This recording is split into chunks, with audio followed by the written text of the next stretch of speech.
Bonjour à toutes, bonjour Instagram, bonjour Facebook, je suis ravie de vous retrouver aujourd'hui pour un sujet dont j'ai envie de vous parler depuis très longtemps, j'avoue, et puis j'ai laissé passer d'autres choses, et là je suis heureuse de vous parler du Roi Lion. Ouais, le Roi Lion, et des leçons qu'on peut retenir en tant qu'entrepreneur de ce merveilleux dessin animé ou film. Le dessin animé a plus de 20 ans, ça ne nous rajeunit pas. Et le film est sorti l'année dernière.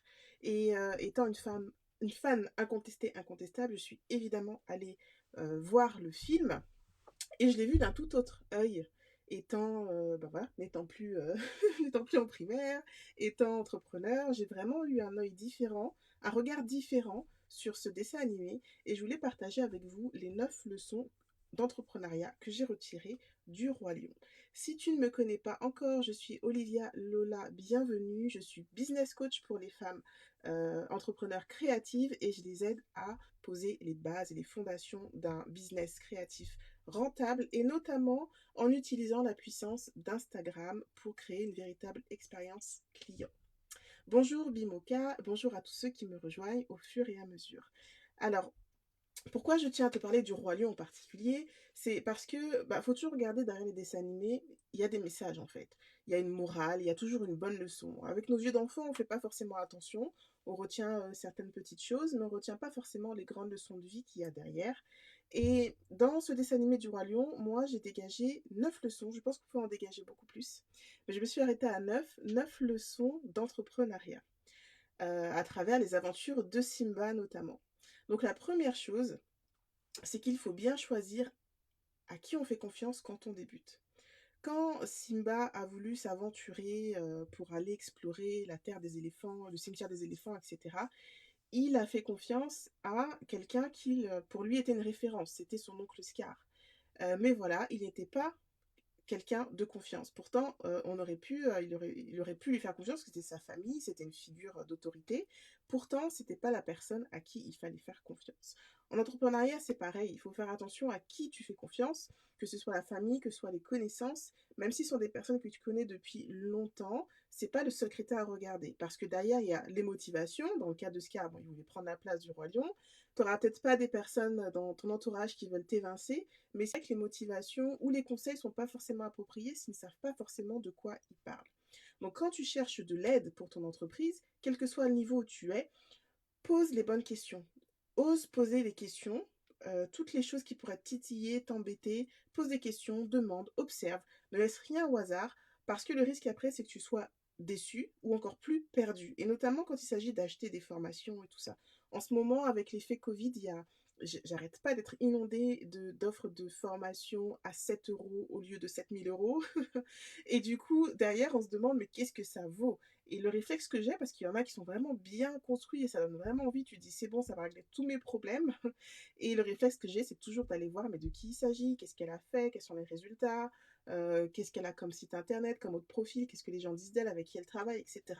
Et c'est vraiment ce que je t'encourage à faire, soit quand tu débutes ton entreprise, soit quand tu as un nouveau projet, quel que soit. Dès que tu as quelque chose, un domaine que tu maîtrises pas bien, avant de te fier à quelqu'un, cherche vraiment à qui tu as affaire, pose des questions.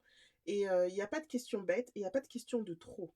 Voilà, sois vraiment sûr de qui est la personne à qui tu fais confiance. Bonjour à celles qui nous rejoignent, Claudine Licius, Esther, bienvenue à vous.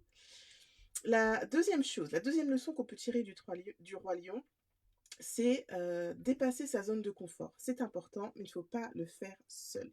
Simba, quand il a voulu aller explorer le monde, il est parti avec Nala. Nala, c'était sa bonne copine. Nala, elle avait plus de fougue que lui, mais pour autant, ils avaient la même expérience en fait. Donc elle n'était pas forcément d'une grande aide. Il était bien avec elle parce que c'est sa copine, mais pour autant, elle n'allait pas l'aider en cas de problème. Et c'est ce qui est arrivé quand ils se sont retrouvés dans une situation compliquée. Nala n'a rien pu faire, elle était aussi apeurée que Simba. Qui a pu les aider? Zazu. Zazu, il a expérimenté, Zazu, il avait de la hauteur de vue, Zazu savait ce qui risquait d'arriver et en plus, il avait la visibilité. Il était extérieur à la situation et en fait, c'est ce qu'il faut que tu cherches aussi dans ton entreprise, des personnes qui auront une vue plus large, pas des personnes qui sont là juste parce qu'elles t'aiment bien, mais des personnes qui pourront t'aider à dépasser ta zone de confort avec bienveillance, mais sur lesquelles tu pourras t'appuyer et qui pourront te guider quand tu seras coincé sans qu'il y ait des sentiments. Bonjour Akimi, bonjour belle chrétienne, bonjour toutes celles qui nous rejoignent. La troisième leçon qu'on peut tirer du roi lion, c'est l'importance d'accepter l'erreur et de prendre le temps d'analyser ses erreurs. Quand Simba a cru qu'il avait tué son père, qu'est-ce qu'il a fait? Il a fui. Il a fui sans autre réflexion, il a fui par peur du regard des autres, il a laissé les pensées négatives de quelqu'un d'autre, de Scar, prendre le dessus, alors que s'il était resté, il se serait vraiment rendu compte rapidement qu'en fait il était manipulé. Il s'en est rendu compte là au bout de plusieurs années. Plusieurs années loin des siens, plusieurs années loin de sa famille, de sa terre, de ses racines, loin de ceux qu'il aime. Et puis il a quitté sa place de leader, de chef, il devait être chef de la tribu. Il a laissé tout ça à cause de la peur et des pensées négatives d'autres personnes. Et parfois, à cause de la peur, on voit les choses vraiment pires que la réalité. On se fait des films, on se monte le bourrichon pour pas grand-chose, on se fait des projections pour pas grand-chose. Donc vraiment, si tu sens que tu as peur, c'est le moment en fait d'être factuel. La peur, elle est normale. À chaque fois que tu vas passer une étape dans ton entreprise, tu auras ce moment de peur parce qu'il y a de l'inconnu, parce qu'il y a de la prise de risque, etc. Quand ça arrive, c'est le moment d'être factuel et de réfléchir à comment, surtout si tu as commis une erreur, tu penses que tu as commis une erreur, comment ne pas faire en sorte que ça recommence, quelle expérience en tirer. En réalité, une erreur n'est jamais une fin en soi. Soit quand tu fais quelque chose, soit tu réussis, soit tu apprends. Donc une erreur, comme on l'appelle, c'est une façon de tirer une expérience de ce que tu as vécu pour ne pas reproduire les mêmes choses, le même schéma, mais au contraire pouvoir t'améliorer. Leçon suivante, je pense qu'on est à 4. La quatrième leçon qu'on peut tirer du roi lion en tant qu'entrepreneur, c'est le fait de ne pas abandonner sa tribu. Quand Simba est parti, qu'il a quitté sa famille, sa tribu, qu'est-ce qui s'est passé pour lui? Il était en mode errance. Il était perdu pendant un moment. Il y a eu des dégâts moraux sur sa confiance en lui, sur son estime de lui. Il y a eu beaucoup de conséquences pour lui, mais pas seulement. Il y a eu des conséquences aussi pour sa tribu qui comptait sur lui. La tribu n'avait plus de nourriture, elle n'avait pas de guide bienveillant, elle avait un guide égoïste, elle n'avait aucune motivation, ils se laissaient vivre, ils attendaient au jour le jour, ils s'appauvrissaient, les animaux désertaient, etc. etc. Bonjour Vision Bien-être, bienvenue parmi nous. Et parfois, on a plus de valeur soi-même que ce qu'on croit. Quand il est parti et qu'il a quitté sa tribu, il pensait qu'il ne valait rien parce qu'il avait causé l'accident, la mort de son père par accident.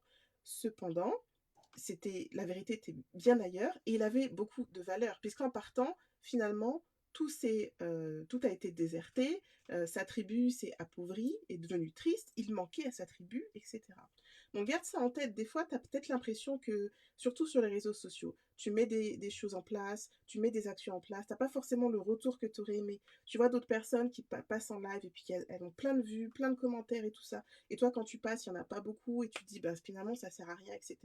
Mais c'est faux. Il y a des personnes qui réagissent pas, ça ne veut pas dire qu'elles ne sont pas intéressées. Tu as des personnes qui sont introverties, timides, elles vont pas forcément échanger avec toi. Ça ne veut pas dire que ton message ne va pas les toucher. Bonjour Rosiane, bonjour Jessica, salut à vous.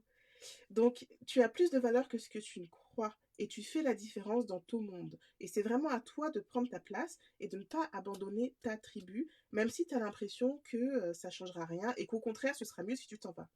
Ne t'en vas pas, tu vas manquer à beaucoup de personnes. Leçon suivante qu'on peut tirer de Simba et du Roi Lion, c'est l'importance de prendre du temps pour soi, de se ressourcer, de se reposer, de se reconnecter.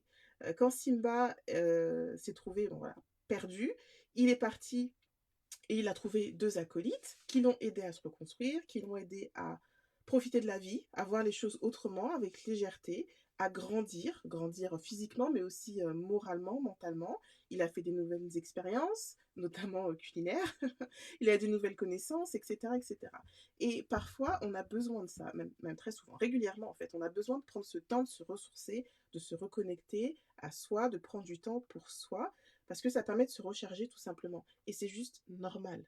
Travailler tout le temps sans arrêt, être à fond, c'est pas ce qui fera ton succès. Par contre, avoir un véritable équilibre, ça fera ton succès. Ton cerveau, là, il a besoin de repos parce qu'il est beaucoup en ébullition. Tu as tout le temps plein d'idées, tu creuses tes idées, tu avances dans tes projets, tu as besoin de repos. Donc, prends soin de toi, s'il te plaît, et prends ce temps pour te reposer. Hakuna Matata. Leçon suivante qu'on peut tirer, c'est l'importance d'avoir un mentor, un guide qui t'aide à rester concentré sur les priorités. Et là, je parle de Rafiki, le seul et l'unique. Rafiki était là juste quand il faut. Rafiki, il parlait quasiment pas. Quelques petits mots et c'est tout. Et il ne disait jamais à Simba quoi faire. Il le montrait sur quoi se concentrer. Il lui disait où regarder, mais jamais il ne lui disait quoi faire. Et c'est important que quand tu choisis un mentor, un coach, un guide, ou quelle que soit la façon dont tu l'appelles, que ce soit quelqu'un qui soit en capacité de te guider et non pas de faire pour toi ou de faire à ta place. L'idée, c'est vraiment de faire ressortir tes forces internes. Parce que quelqu'un qui va te dire quoi faire, ça va être bien pour un temps, mais ça va pas être viable. Ça va créer une dépendance, en fait. C'est comme on dit, il vaut mieux apprendre à quelqu'un à pêcher que de lui donner le poisson déjà tout cuit. Parce que en faisant pour toi, on va régler le problème à court terme. Par contre, quand tu apprends à faire, tu développes une nouvelle compétence, une nouvelle capacité, et là, tu peux aller vraiment plus loin. Donc l'importance d'avoir voilà, quelqu'un qui va t'aider à rester concentré sur tes priorités. Leçon suivante, l'importance d'affronter ses peurs pour retrouver de la clarté. Quand Simba est revenu sur la terre des lions, ça n'a pas été facile pour lui. Il a fallu beaucoup de courage, ses amis l'ont encouragé, lui ont dit mais il faut que tu prennes ta place, vas-y, Nala l'a trouvé, etc. Il est revenu finalement, il a dépassé ses peurs et il est revenu. En affrontant ses peurs, il s'est rendu compte qu'elles étaient fondées sur des mensonges, qu'elles n'étaient pas fondées. Et en revenant, il s'est rendu compte aussi que personne ne lui en voulait. Personne ne lui en voulait, au contraire, tout le monde était ravi de le retrouver. Et en plus, il s'est rendu compte qu'il n'était pas responsable de la mort de Mufasa. Donc, euh, l'importance, vraiment, c'est de ne pas tomber dans le piège de la stratégie de l'évitement, tu vois. J'ai peur, j'évite, j'en parle plus, comme ça va peut-être disparaître, etc., etc. Non, l'important, au contraire, c'est de faire et de penser à ce qui te tracasse. Le meilleur moyen de progresser, le meilleur moyen d'affronter tes peurs, c'est vraiment de passer à l'action. Après, on a tous peur, c'est normal. Peur de se montrer, peur de réussir, peur d'échouer, toutes sortes de peurs. Voilà, quelles que soient, il y a vraiment toutes sortes de peurs, mais c'est uniquement dans l'action que tu arriveras à les dépasser et à y voir plus clair. Et finalement, tu te rends compte que tu es capable de faire beaucoup plus de choses que tu n'aurais cru au départ. Et enfin, la neuvième et dernière leçon que je retiens quand je regarde le Roi Lion pour un entrepreneur, c'est l'importance de faire confiance à ta tribu. Quand Simba est revenu, il a trouvé tout de suite de la bienveillance. Il avait un bras droit, Nala, qui l'a aidé dans la stratégie, dans le combat, etc. Et il avait une tribu, toutes les lionnes, qui étaient là, prêtes à se battre à ses côtés et à le suivre. Et l'importance, la leçon que tu peux tirer de ça, c'est l'importance de ne pas rester seul. Parce que seul, tu vas arriver à faire des choses sans être embêté par quelqu'un. Par contre, tu vas perdre énormément de temps, énormément d'énergie. Tu vas te perdre dans des choses qui ne sont pas ton cœur de métier. Et pendant que tu fais des choses qui ne sont pas ton cœur de métier, ben, tu ne vends pas, en fait. Donc, tu ne peux pas rester seul. C'est important que tu aies un bras droit, une équipe, etc. Et attention, quand je dis ça, ça ne veut pas dire qu'il faut que tu embauches du monde. C'est pas ça l'idée du tout. Mais ça peut être aussi des outils virtuels, de l'automatisation, automatiser des tâches répétitives pour que tu n'aies plus à les refaire et à mettre ta main dans le cambouis.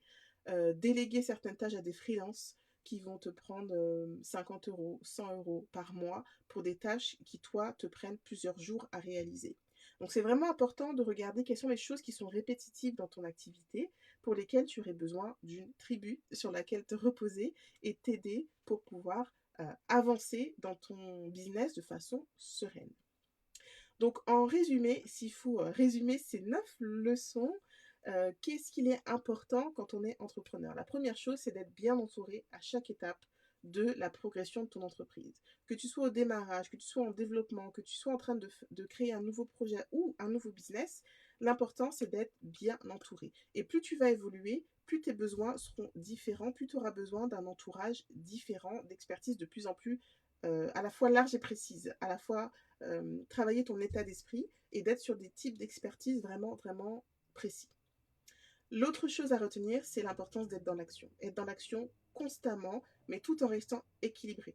Et dans l'action constamment, ça ne veut pas dire travailler non-stop, ça veut dire passer à l'action, dépasser tes peurs, affronter tes peurs et mettre en œuvre tes projets pour de bon, tout en prenant le temps de te reposer et de te ressourcer.